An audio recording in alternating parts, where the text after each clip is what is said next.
Hello, welcome everybody to another episode of FloridaMan40k. The number got too high and none of us can count, so I'm not going to tell you what episode we're on. But we are back. We're here to talk to you about 9th edition. We have gotten points. Jimmy has gotten a new cat. Jimmy is joining us today as always. Dan has gotten nothing, but he is here as well. I've gotten plenty of stuff. It's just all been Warhammer stuff, so you know. Yeah, cat. I'm sure the listener hears some like dinging at the moment. That is literally because the cat is on my keyboard, so I'm sorry for that. Gotcha. I love this cat already. I'm actually currently, while we're recording, I am working on a deal for Space Marine Sisters of Battle and Custodes. Just like a little small lot. But yeah, that's literally what I've been doing since we recorded the doubleheader. I have nonstop, like, I don't know, that competitive 40k enjoyment of the game button got pushed, and I went from like not caring at all to all the way like, let's do this 100%, I'm all in. And so now I have written 4 lists, which is a teaser for one of the things we're going to talk to, and that's the points, and they were unofficially released, NDAs were closed, whatever. Anyways, we all have points, everyone knows that. I've written 4 lists for a list for 4 different armies, and 3 of them I should be able to put on the table within the next 2 weeks. So that's been my week. What about y'all? I've been writing all kinds of lists for almost every army. We'll see how many of them actually end up seeing the table. But mostly I've been writing like Imperium lists, like Sisters of Battle, White Scars, Ultramarines. Playing Ultramarines is going to be weird. Cass will hate me, but I'm going to do it. I think the only thing I've done this week is, Dan and I worked together to convert the old Tyranids list that was playing 2,000 points before to the new version of 2,000 points, which might be a spoiler for what Dan was wanting to talk about lists later, but that's the only 40k thing. Preparing to paint, I suppose, that list now that I know what it is. Yeah. And we are going to be talking a lot of Tyranids this episode. Oh, yeah. we are. That's actually the number 1 item on the little list. I don't like calling it show notes because it's not really notes. It's like for 5 minutes right beforehand, I just start scribbling the first things that pop into my head, and that's what we yell at you guys for an hour. Dan, that sounds like notes to me. Okay, fine. Suspiciously so. Yeah. Okay, fine. My terrible show notes. Number 1, Tyranids and what got better. Let's discuss. Ready, go. Oh, wow. We're not even going to tell them the rest of the list. Nope, that's it. Tyranids and what got better. And just dive in. You guys won't know until we get to the next segment. What the next segment is. It's exciting. Yeah. It's got a rant. I'll tease that. Oh, there's always a rant. Okay, so Tyranids are kind of getting doom and gloomed a little bit because Tyranid players always doom and gloom. I was also like a little doom and gloom like right when I first read it because some of the points changes don't make sense. Let's just get something kind of out of the way. This was not a points balance. This was not a chapter approved. Do not look at this and say, why did Games Workshop balance the game like this? They resized the game. They're not rebalancing the game with this. So we're still getting a chapter approved in relatively soonish, like December, and we can hope that that will have all of the balance that our hearts desire. But right now, don't really look at this like it was Games Workshop balancing the game, because that's not what you're going to find. So some things went up, like heartbreaking amounts, like Harpies and Crones went up 20 points, and they were already dead, and now they're worse, which is just truly incredible that Games Workshop was able to achieve this. We live in amazing times. Harpy and Crone somehow got worse. But also, like, a lot of things just changed and a lot of things got better. I'll be optimistic and we'll talk about things that I like right now. And that's going to be Exocrines. Exocrines were a very good unit. They are, in fact, still a very good unit. And their points change was modest and kind of in line with what other things like that and other factions received. Like Exocrines going up 15 points from 155 to 170. Not a big deal, not a deal breaker. That will not stop me from running them. Pyrovores were already like not like doing much, but they were so cheap that they were worth it. They only went up 3 points per model. 25 to 28 is a very small percentage increase. So relative to the rest of the game, they got cheaper again. So I legitimately think Pyrovores might actually, unironically, be part of a good Tyranid list now. Yeah, and part of that too is I think just the outflank stratagem now. I don't know unit size for Pyrovores. I honestly haven't looked at them at all. I don't know really anything, but outflanking Flamers is never a bad strategy. I mean, that's not true. It almost always is, just this time it isn't. Yeah, there might be potential to outflank a unit of flaming things that do things. I don't know. That's all. They have 10-inch flamers, so they can arrive from reserves and shoot things. But honestly, they can just run around and just be incredibly cheap. It's 28 points for a T4 4-wound model with a 4-up save. You're basically paying 7 points per wound for toughness of a scout, which is a 14-point model. So you're the same defense as 4 scouts for half the cost. It's actually legit. And then they're just kind of puttering out a long-range heavy flamer. And yeah, they're not like amazing in combat, but they do have close combat. Like they have a small number of attacks at AP3. So it's honestly quite adorable, and I'm very fond of them. They're just so cheap, like that they're going to be efficient. I think that the swarm and coherency changes kind of killed the Kraken Gene Stealer build of old. As well, the size of the board means you don't need to be that fast anymore. I think you're gonna maybe Behemoth might be. I think there's like a lot more play for different high fleets would be the best way to put that. Because you don't need that Kraken speed on a smaller table. That's like something that I feel like is finally a really good change, because it always felt like you were losing a lot by not taking Kraken, even whenever there were scenarios the other ones added a lot. So it's nice to like get the opportunity to have some versatility without feeling like you're giving away that efficient trait. Yeah, like I think Kraken is still good. You know, being fast is just not a bad thing in 40k. Like ever, like almost every time, like you want to be playing a fast army if that's like an option. But like Tyranids can get a decent amount of speed without being Kraken, and this may finally be in a time where you can look into that. Kraken just simply has been the best choice, hands down, since it was released. But you're not taking hordes nearly as much. I think what you kind of look at is offensive hordes are pretty limited. Defensive hordes are about the same. But the coherency changes, like if you just need to put 30 bodies on an objective, the blast changes aren't really killing you. Like it's not great. Also, if you just have like 30 Termagants and you just blob them on an objective, they still have to kill all 30. Morale is less punishing if you get caught out of synapse. Termagants only went up 1 point, which is perfectly reasonable. 5 points per model. Termagants are in a multi-way tie for the cheapest model in the game, which is where Termagants should be. So they're no longer just straight up getting outclassed by hordes of Grots or Pink Horrors, not Brimstone Horrors. They are now one of the cheapest things in the game. Ooh. So, yeah, I'm pretty okay with that, honestly. Like, I am excited for that. However, offensive hordes, like, again, 20 units of Gene Stealers, I'm a lot less enthusiastic about that, to be honest with you. I just think that the coherency changes limit and the charge changes so severely limit how that unit gets into combat and how effective it is. And it was already kind of losing effectiveness. And then Gene Stealers went up 20%, which is a little bit more than you would have liked to see. So yeah, I'm not enthusiastic about Gene Stealers, but like there are some other things. Let's give another winner here. I think Zoanthropes are one of the biggest winner of the overall 9th edition change. The big floaty boys that everyone loves.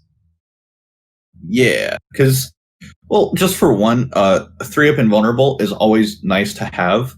And when you get into more elite games, you're going to have more elite shooting, which 3-up Invulnerables bounce back a lot more. And with a smaller emphasis on hordes, anti-infantry guns like there's still going to be some things that can spam it. Like Dawn Eagle jet bikes are still going to get rapid fire a million on you. Like that exists. Death Guard exists. Everything they do is a bolt gun. So like there's still scenarios where they can just get diced off the table. But being relatively wound efficient with a good invulnerable save with a good offensive power on a smaller table when your whole thing is a medium threat range nuke, like they have a lot of play. And I love the models because the Doom of Malantai back in 6th edition is what just made me fall in love with Tyranids. So I'm about it. Mm-hmm. Yeah, it's Tyranids. I mean, they didn't get everything, but definitely Zoanthropes feel really good. Also, the way the game is kind of shifting, you're expecting more elite armies. Zoanthropes are great into elite armies. Again, they didn't go up by as much as many other comparable, pointed options. So I am very excited to hopefully see them again. I don't actually. Zoanthropes are like one of the few things that I don't own a lot of. I own 3 of the old pewter Zoanthropes, and that is it. So I'm like looking at this now, like, oh man, if I want to get this done, I'm having to buy, 5 boxes of Zoanthropes to get 3 units of 5 in. Yeah, they do have that very cool stratagem that's like a 1 command point orbital bombardment, essentially. Sorry, Jimmy, go ahead. Oh yeah, sorry. They're just really expensive. I tried to do that whole thing when there was like a short streak of Zoanthropes being the hot thing for like 2 weeks, and I need any excuse to play a Tyranids list. So I went out and bought a whole bunch of boxes. It's like, I think retail like $68 for 3, like not cheap models to get a whole bunch of them at like retail. Yeah, definitely not cheap. Retail to max out, you're spending like over $350 if you want a rule of 3 units to max size. So I think units of 5 is fine though. I agree. But that's 1 less box, so you're $66 down from still. You're 5. My brain just stopped working. Sorry.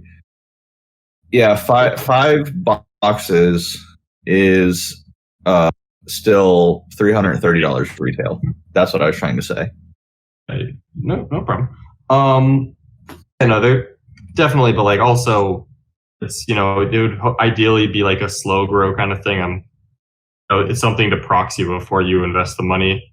If you guys are having tournaments, maybe you go try to get some RTT store credit, or if you have like someone who does trade-ins, whatever. If you have any local game stores that do that, there's options. Warpfire Minis.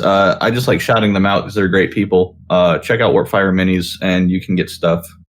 I'm all on board that. I was actually trying to rein in the random sponsorship, but absolutely check out Warpfire Minis in Ocala, Florida.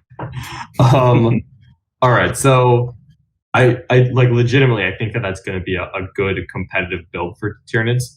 The meta change, I think, is going to be slightly better for them. And also, they got a little bit relatively cheaper than other parts of the game. So it's kind of nice. I'm hoping that this is like true. I'm hoping this is actually going to work. From what the different armies are going to right now, I think they'd actually be pretty passable against Death Guard, because Death Guard don't have the shooting to really kill them. So if you can just keep screens in front of the Zoanthropes, you're basically doing just this battery of Zoanthropes is just basically doing 12 mortal wounds a turn into Death Guard that don't really have effective options for shooting them. It's like, yeah, you can shoot them with Plague Burst Crawlers, but Plague Burst Crawlers are literally worthless, so I don't care about that. And then like AdMech might actually be a legit problem. AdMech have a lot of guns, especially a lot of just weight of shots, but also heavy stubbers went up in points from 2 to 5 points. So the various heavy stubber spam platforms that used to just be so efficient are a little bit less so now. So I'm kind of optimistic that Zoanthropes will find a place in the meta.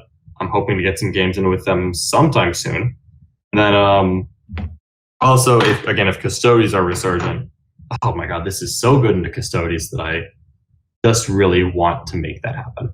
Yeah, and that's kind of a transition actually into one of the other things I wanted to talk about a little bit, is just kind of, we don't have the tournament missions yet, but we do have some missions from GW. We have table size, points adjustments. The game right now feels like it's going to be a game of elite infantry with some solid vehicles behind it. And Tyranids right now feel like a good anti-meta match because, like you said, Zoanthropes are great into elite infantry. Exocrines as well are good into elite infantry. You can still take Hive Guard to do some damage into vehicles. They're not the most efficient choice because they're usually strength 8 and a T8 a lot of times. But you have answers for vehicles and you excel against elite infantry. So like Tyranids have a very comfortable spot, I think, in what could be the meta moving forward. So clear as mud on that one. Clear as mud. I guess we should clarify, yeah, we don't have the new GT pack, but also we're expecting them to be publicized very, very soon. So it's entirely possible you folks are hearing it or have read it by the time you're hearing this episode. But still, like I've also heard unconfirmed that those rules, that mission pack is very similar to the Eternal War one. And if you need to get on objectives and keep them and just not get shot off, Zoanthropes are like shockingly good at that. I say shockingly, it should actually be a shock. 15 3-up invuln wounds are hard to shoot to death. I think everyone acknowledges that. You can also do some cool things like by going High Fleet Leviathan, because Kronos is cool, but also you don't really need to reroll ones to hit on your Zoanthropes. That's not relevant. But if you give them the Leviathan, they get a 6-up Feel No Pain within 6 inches of Synapse creatures. As you can guess, Zoanthropes are Synapse, so they're just always getting a 6-up Feel No Pain. Flat 3 wounds against flat 3 damage weapons. That's a very large buff in survivability. Something that you really like to see. 6-up Feel No Pain at wounds. So a 3-wound model taking 3 damage with a 6-up Feel No Pain. I think it's like a 50% increase in survivability or something like that. I know our math guys from Brohammer are going to roast me for this, but that 6-up Feel No Pain is actually huge for absorbing multi-damage shots.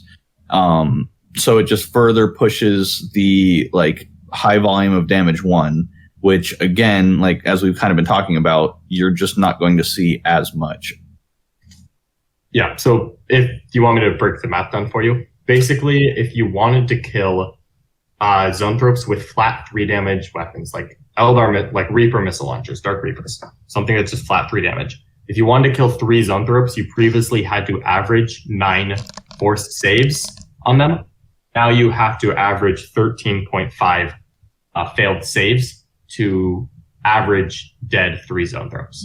So it is a significant increase specifically in flat 3. And if they're not shooting flat 3 at you, then, just having a Feel No Pain against damage 1 is still nice, still not bad. But mostly it's just that they're then an awkward profile, and then there's probably damage spillover, where you're shooting damage 2 at them, and then it's every 2 failed saves to kill 1 model. And sure, the Feel No Pain doesn't really help much against damage 2, so you have to make 2 of your Feel No Pains for it to have an impact. But then they're just not shooting the most efficient things at you. So it just makes the Zoanthropes more annoying. And you're going to have other things in the list. Like you could totally take 9 Ridge Runners and 15 Zoanthropes. 1, that's adorable and I love it. 2, now are they shooting the anti-tank at the Zoanthropes? Maybe not. Ridge Runners happen to be good at clearing screens. You've got, a shitload of stubbers sticking out of every angle. Okay, now you've got synergy and you've got a couple points left. You throw in a bunch of Pyrophores or Tyranids or 1 Exocrine, whatever you want. So just to piggyback that a little bit, and yeah, you can get 15 Zoanthropes, 9 Ridge Runners, and your Jackal Alphas. You're at 1380. You add a Broodlord, you're at 1505 points. At that point now, it's a legal list. You're maybe not the most efficient, but that's a legal list. You're at 1505 points. You have 495 points to now make it efficient. You take some Rippers. You definitely make that a Neurothrope, not a Broodlord, by the way. Neurothropes give reroll 1s to cast to all Zoanthropes within 6 inches. Yeah, I couldn't remember if they were 90 or 95 points. I was going off a number I knew. That's all. That's literally the only reason. They're 95, so it's 30 points less than a Brood Lord. You have to take 3 units of Rippers because you want some obsec. Rippers only went up 1 point, which in the grand scheme of how much does an obsec troop choice cost, going up 3 points is a very insignificant increase. Going from 33 to 36, Rippers might be one of the cheapest troop choices in the game. Yeah. So they literally might be. I think defensively the most efficient troops choice in the game, I would argue, are Nurglings, and there's a pattern that we're already seeing. Swarms are very good right now. Absolutely. Swarms got a stealth buff. They can move through ruins now. Yeah, they can move through ruins. You get a lot of really frustrating sometimes. You get a lot of very cheap wounds without having to worry about blast or coherency. A lot of swarms also have deep strike or some other form of just not being on the table. I really like swarms early 9th edition. Yeah, a little bit of a tangent, but that was just something I wanted to throw out. I'm with you 100%. Ripper Swarms are a very efficient troop choice that did not go up as much as pretty much any other troop choice. Like, again, 3 points for a minimum unit is barely even there in the context of 8th edition. Now you look at everything else going up. So Gaunts went up 10 points for a minimum troop choice. Okay, that's 21 points saved by going 9 Rippers over 30 Gaunts at the time. In addition to the already existing difference in points between the units. So there is reason to be optimistic with Tyranids. I do like Rippers a lot with that change. I think you could legitimately do Leviathan.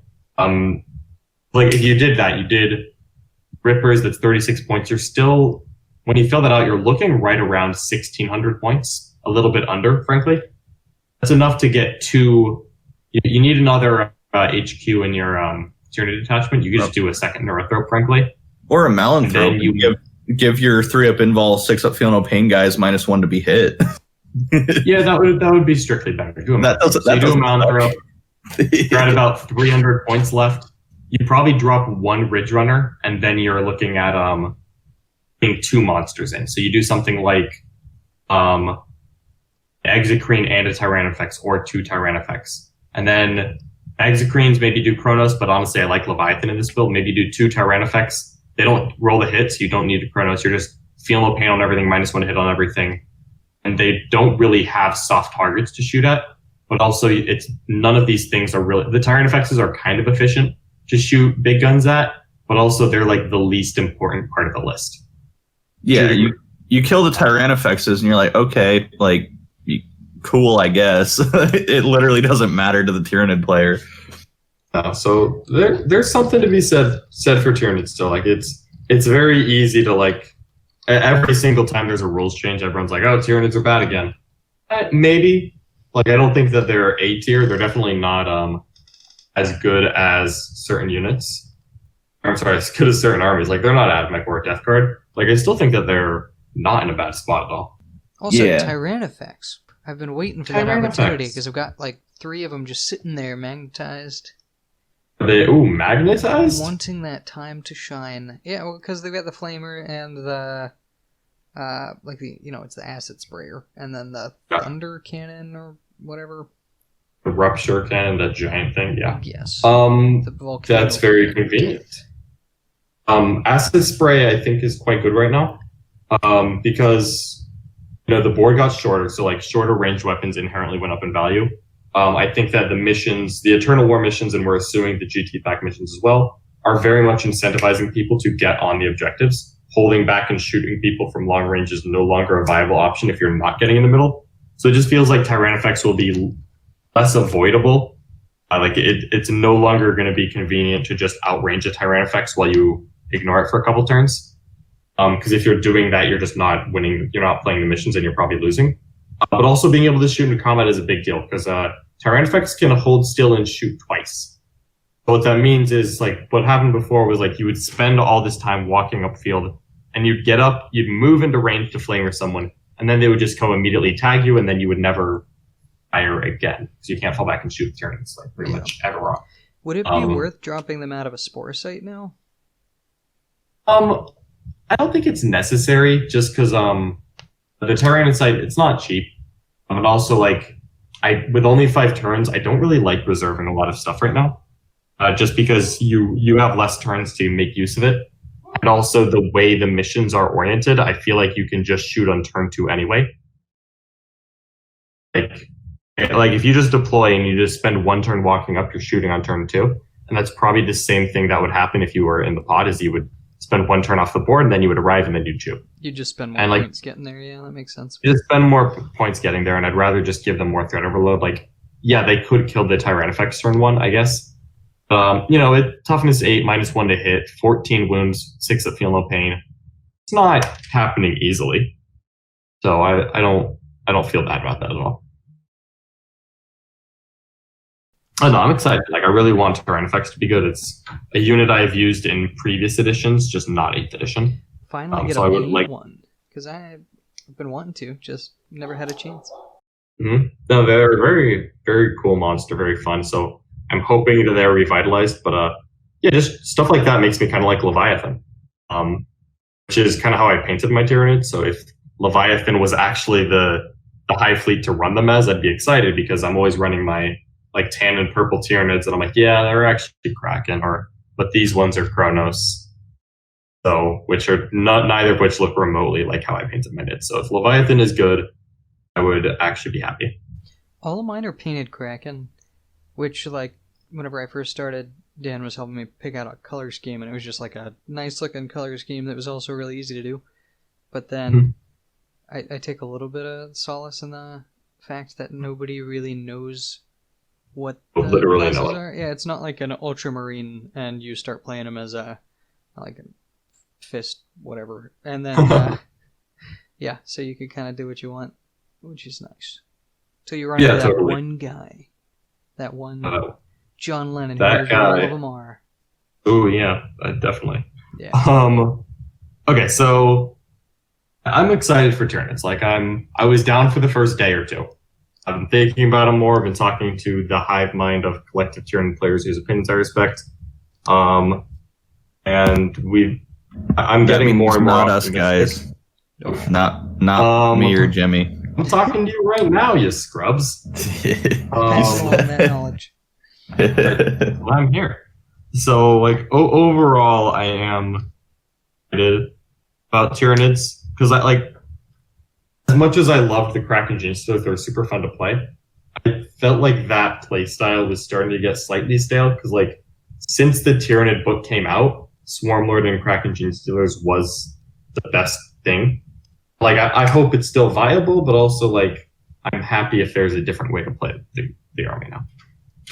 And I'm hoping like that the mortal wound saturation of Zoanthropes and and obviously I want my Red Runners, but you could maybe even do pure Tyranids, throw in some spore-related shenanigans, get more mortal wounds out of the army. Like, that would be awesome. Yeah, I know one of our guys, Bear, he likes running kind of jank off-the-wall stuff, and he is a huge fan of the spore spam with spore assists and spore everything. So, and he, of course, he ran max not Neurothropes, not Venomthropes, Zoanthropes.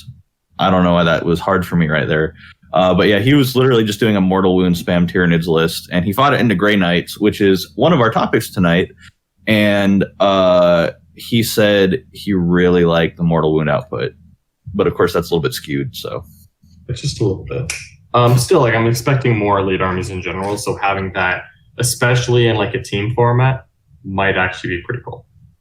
Yeah, in a team format for sure. Like we always put that down, and certain things just can't deal with it. And we always have to talk about team format because of how much I love the American Team Tournament. Rest in peace. Wear your masks, guys. I want to go to ATC next year. Wear your masks. Yeah, wear your masks and wash your hands so that we can play 40K. Please. TTS is not the same. Yeah. Also, so you don't kill people, but 40K. Mostly the 40K, if I'm being honest with you. But a little bit of, I don't want a bunch of people to die. Like, also the 40K. All right, but we'll go with both. Both is the final answer. All right, so On a side note, we can never run for political office. Oh, no, that we just ended that right now. Yeah. Or I did, at least. Yeah. Jimmy was president. silent. Jimmy Yeah. for president. Jimmy for president. Staking my Dude. bets now. Jimmy for president. I'm about it. Okay. That was like most of my Tyranid thoughts. These are all like musings. I have not gotten them on the table with the new points cost yet. This is just like hot takes and initial reactions. I only have so much time in the day, so we have not gotten Tyranid games in yet. But rest assured that will be happening. Yeah. We'll get there. But I did get a game in. Ooh. Yeah. So I have now officially teased everything on my list. So now we're just going to spitball things. So I played a game. We didn't use full missions. It really all it was is reintroducing myself to the rules and terrain. That was my entire goal. That's all I wanted to do. I didn't care about anything else. And my quick summary, I guess, is the rules aren't as different as it looks. So the terrain stuff is super wordy. I know we've got like the bullet points and the like whole phrases and like there's a lot of stuff, but when you actually sit down and play the game with the new rule set, it's basically what we were already doing.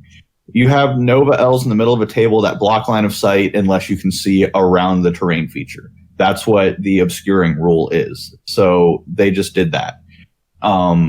You've got forests are now -2 to move into as well as to charge into. That's fine and balanced. I'm cool with that. It means that I don't just ignore terrain features in a shooting game. Like it matters a little bit. So it was basically that was what I got out of this. The game is not so much different from 8th edition that we expected it to be. They now, of course, lists are going to change because we're getting different missions and we are getting an emphasis on more elite with coherency rules, etc. So you aren't going to have hordes, which honestly, unless you love playing with hordes, nobody likes a game that has a horde on the table. It's tedious. It takes forever. You have to have a clock or you're going to feel bad. Like it's just hordes. Unless you're the horde player and you truly love hordes, which I know you crazy people are out there, but if you're not that horde player, when you see horde on the table, you just sigh, your back already starts hurting and you're starting to look for a clock. And that's just not the best feeling in a competitive event that lasts for literally 20 hours of gameplay.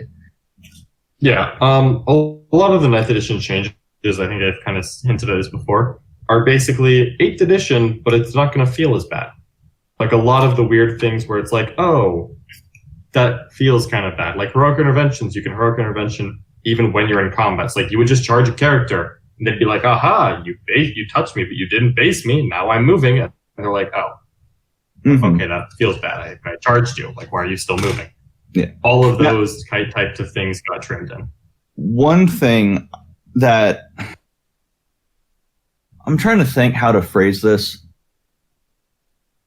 I don't think it's a bad change, but there was a lot of talk that morale was going to be way more impactful. Morale, it's easier to lose models. You got to have some real bad luck to actually lose the unit, though. Like, I did... Yes. What was it? I think I killed 8 guardsmen. I used to guarantee a dead unit. And 1 ran, and that was it. So that 1 guardsman still obsect an objective away from me. But also, like, the feel bad was your opponent used to, like, look at something and be like, well, I know that's dead. I'm going to stop shooting it. Yeah. And I appreciate... That's why I didn't want to say it's a bad change. It's just going to take some getting used to because it sucked. I killed 8 guardsmen, and then there's just this 1 guardsman with a middle finger up to 2 Death Guard characters. Just like, suck it, boys. But on the flip side, this is my objective. I'm playing Plague Marines, which are like 10 model units. I lose 5 of them, and it's like, crap, I'm going to lose 1 more, but they're also leadership 8, and I lost 5 of them. I'm not going to lose 3 or 4 more. So, like, you roll really bad. you got to roll real bad though. So like I cannot say that's a bad change. It's just different, and it's one of the things I'm going to have to get used to. But that's honestly, like, that was the thing I noticed more than terrain rules, more than coherency rules, more than anything else, was leadership. You're going to lose models to leadership way more, but it's not an all or nothing anymore. Coherency is, I think, a big one. That one's going to take people a minute. I'm adjusting to it by not bringing large units. And we're just exactly. That's why it didn't affect me much, because my largest unit was a 10-man squad of Plague Marines, which wants to be tight for buffs anyway. I'm just taking 5. I'm interested to see, as they change things moving forward, how they adapt the armies that are automatically built towards Horde. Because it's not even a thing of being like, I love to play Horde armies, but what if you really like to play orcs? Like, you kind of gotta figure out a new way to portray the whole, like, Green Tide thing while still not allowing that same gameplay. I actually stand by boys. I need to look at the points. I haven't gone through orcs points at all yet, but just from a rules standpoint, unless they kill the 30-man squad outright with the new leadership, exactly what I was just saying, you should probably have 1 or 2 orc boys that survive. You keep green tiding, you mean? Yeah, exactly. Whenever I said green tide, though, I didn't mean the stratagem. I mean, like, the lore. I know. Yeah, having a green tide of boys running across the table. Yeah. The coherency will screw them up a lot, but inversely, the leadership, you cannot just kill 25 boys, isolate them from any leadership buffs, and they just go away. Like, that's probably not going to happen unless your opponent has really bad luck and rolls a lot of 1s and 2s. Like, and specifically only 1s and 2s. If they roll 1, 3, or a 4 on that leadership check, that dude's alive, and he's going to bring the whole 30-man squad back. Like, yeah. So, go ahead. No, you're good. Yeah. So all that to say, like, I think the way that leadership is set up, hordes are going to have a hard time, but not because of leadership. And specifically, hordes that have a way of coming back. So Chaos Cultists, even Chaos Space Marines can do it now. Orc Boys, those are the ones I know. I don't remember if there's others because I don't play hordes. But those 3 units actually are a lot more comfortable with the new rules, aside from coherency issues that you got to get used to. And then you got the blast stuff, where it's like being in a big group is actually like a detriment in a few different ways. But yeah, like, as we see that they're trying to move away from Horde, like, we've got to admit that Horde is just going to be less than it was before. So I just wonder how they're going to deal with the lore-wise Horde armies. I can't think of any armies that are exclusively hordes. I think Tyranids are like the only one. Guard hordes are still perfectly viable because it's a bunch of small units with the high body count. That's still honestly great. I think a guard horde is super viable, to be honest. Orcs, I think that they're just going to lean more towards the other aspects of orcs, where they're scrappy, they're always coming up with weird technology. Like, they're scrappy vehicles, like buggies. I think most of those got a little better. Burn bombers are just fantastic right now. Like, I think that's how they're kind of giving those armies identity. But also, orc boys aren't bad. They only went up 1 point. I just don't think that you take multiple giant horde units. I think you take 1 or 2, so that if you need to, you can reserve it, because you can 1 command point deep strike it. And I think that is better. Yeah, and as a strange orc enthusiast that hates playing hordes, I'm really excited about orcs, actually. Like, again, I have to get into their points. I've been going through my other armies first. But the Meganobs are good. The potential to play Meganobs, Burnabombers, and tank busters in a truck, like, that to me just sounds like a fun army. I think actually all of those got better.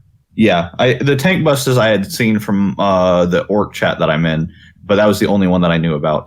Was the potential for the tank buster in a truck shenanigans. I think tank busters are pretty solid. Burn and bombs were already amazing and nothing changed for them, so they're still good. And then Mega Knobs went up by less points than average the game, so a relative decrease in points, where they were like already almost competitive. Now I think they are. Yeah, and I believe that was one of the changes too. Is they balanced the weapons cost, so you can take either option of Mega Knob, and it's about the same points. So there's less incentive to go. Like, I think before it was like a 10 or 5 or a 10 point per model difference between the weapon loadout. So you could have like this unit cost 350 points or 450 points just based on the weapon you want. Like, that's a huge swing. Now it's a lot closer, so you can outfit to fit your meta without just having to change the fundamentals of the entire list to accommodate the weapon change. So that's another thing that they did that I like just in general, is a lot of things they made closer points so you can tech your list without having to completely rewrite it. Yeah. Cost, which is definitely not something I hate. Exactly. Okay. Yeah, so what was I have a rant from the game that I played that I had teased earlier. So I'm going to do that, and that's probably going to be, my rant. It is about deployment and how I personally feel like we took a big step back in deployment, especially if the goal of 9th edition is faster games of 40K. And that is that we are back to alternating deployment and then roll to see who has the initiative to go first. Alternating deployment just takes too long. Number one, it takes forever. You're hemming and hawing. You're like, every single unit you place strategically, if you're doing it right, you're placing to counter your opponent's unit placement, and then they're strategically countering your unit deployment placement. So you're spending so much more time thinking and processing, placing unit waiting. It just takes longer. And I know it's a fundamental list theory, and it's going to change based on deployment types.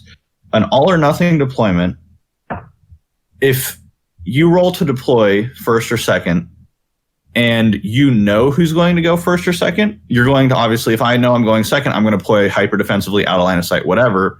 And then if I know I'm going first, I can deploy aggressively. If I've written a good list, I can either take advantage of my opponent castling up when I go first, or I can castle up effectively, whatever. There's a bunch of strategy and list preparation for that type of a deployment. Or even if I deploy everything and then you deploy everything, and now we roll to see who goes first, you're both going to be cautious, or you're both going to put it on the line, or you're going to gamble it on a die roll. But either way, to me, an all or nothing deployment type is better because it's more efficient, it's faster, and there's a way to mitigate the importance of that single roll to see who's going first.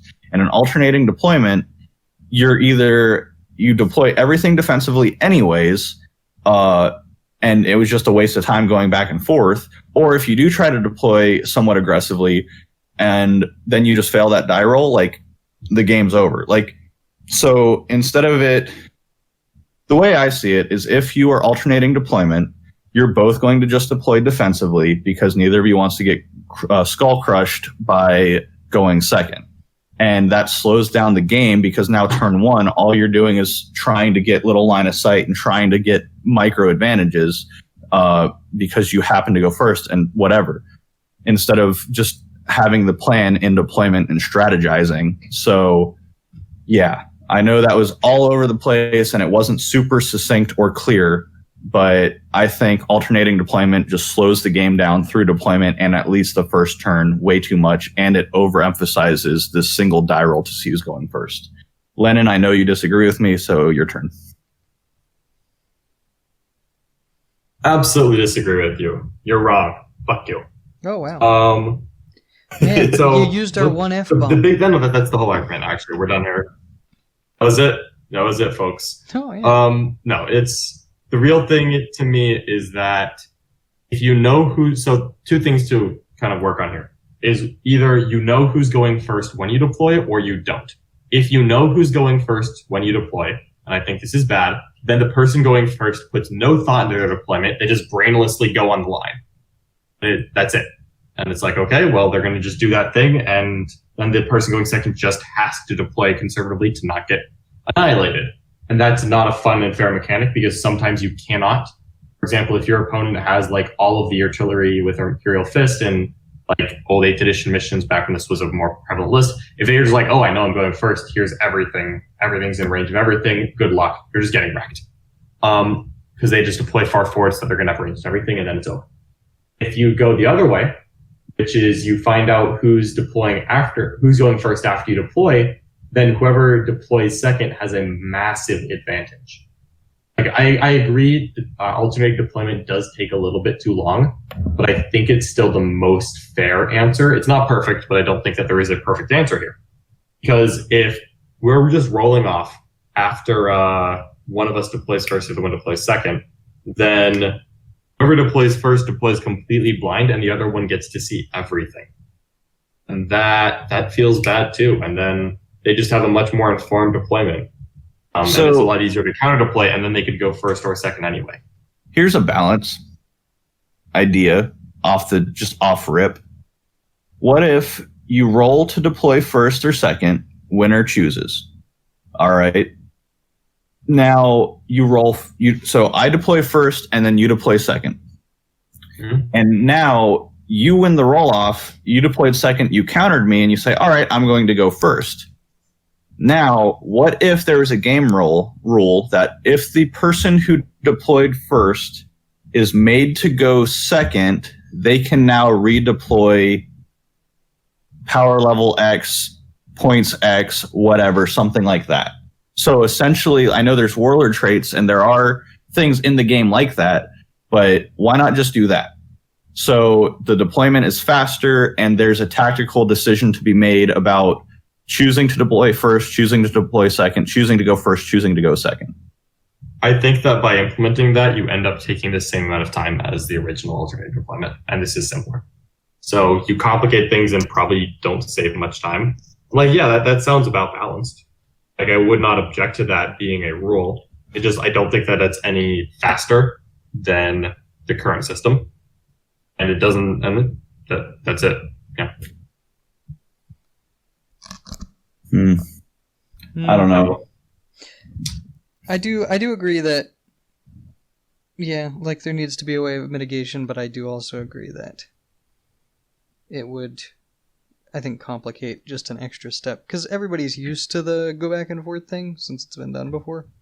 So like it's not something brand new, so they're able to just kind of rubber band back to it instead of that risk of people being closer together on a smaller board and just having the whole seeing everything before you place your stuff. Yeah, that was always what I was afraid of. I just think like if you're going to do a full deployment, you need to know who's going first. Otherwise, one person is getting a massive advantage.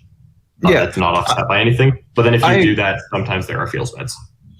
I agree, but I think if you know who's going first before you deploy, in list construction, you can write, and again, it fundamentally changes lists and changes the game. No matter which deployment type you get, there's always going to be differences because of deployment. If I pitch an idea real quick, I just thought of something genius. Yeah, go for it. Okay, so you know how right now you declare what is going in reserves before anyone deploys anything? Yes. If you declare what's going in reserves before you roll to determine first turn? So after alternating deployment, and then how do you mean exactly? Like we go to whoever deploys first goes first. Okay. So like the process is both players secretly write down everything going in reserve. After both have done that and both have revealed this, you then roll off. Whoever wins may choose to go first or second. Whoever goes first deploys first. Okay. Then your reserves are already down. So like you have to take some of the gamble. I like that, but also there are some armies that just don't reserve anything either way. Like I just straight up I'm not reserving anything anyway. With Yeah, admin, it's like whatever, I'm on the board. Yeah, a good example though would be like Magnus with the new outflank rule. If I put Magnus on the table and go second, he's just dead. But If you go first, it's so good. But if I go first and I was afraid, so I reserved him, now I don't have Magnus turn 1 anyway. Like, so yeah, that I can see that would be a good balance. But for some armies more than others. But yeah, I think personally, it would be unbalanced still. For me personally, I like the everything is known, who's going first, and then you deploy, and then that's why I like seize the initiative. I'm even fine with no seize the initiative. Just everything is known, and then both players deploy. And if you, because like the thing is, like with the Imperial Fists, like skew list, if I go first, I pick up half your army. Like they can kind of do that regardless of alternating deployment, knowing if they're going first, anything. Like they just put it on the table. If they go first, they pick up half your stuff. If they go second, they get blown off the table. Like skew lists, I think, perform worse. It would create more feel bad moments with skew lists, but they're going to be like 3 and 2 lists because they're not going first 5 times in a row unless you're the British dude. I can't think of his name. Lennon. If you're him, you'll win GTs with it. Manny Chima, thank you. You'll win GTs if you're Manny Chima. Everyone else, you'll go 3 and 2. He won some games going second. I'll give him that. Well, quite a few, honestly. Right. Yeah. But anyways, there was an interview before LVO where he basically said, I just went first every game. Anyways, that doesn't matter. All I'm trying to say is, for me personally, I would rather everything be known, both players deploy. That way you can take a defensive position if you know you're going second, mitigate your losses, and prepare for a stronger late game. That's the way I see it. But this has also been a discussion for literal additions, so it'll continue. Rona. Rona. We'll see if the GT missions, which I'm thinking are deploying the same way, but we don't have that confirmed yet. So we don't have them in hand yet. Just kind of people rumbling about them.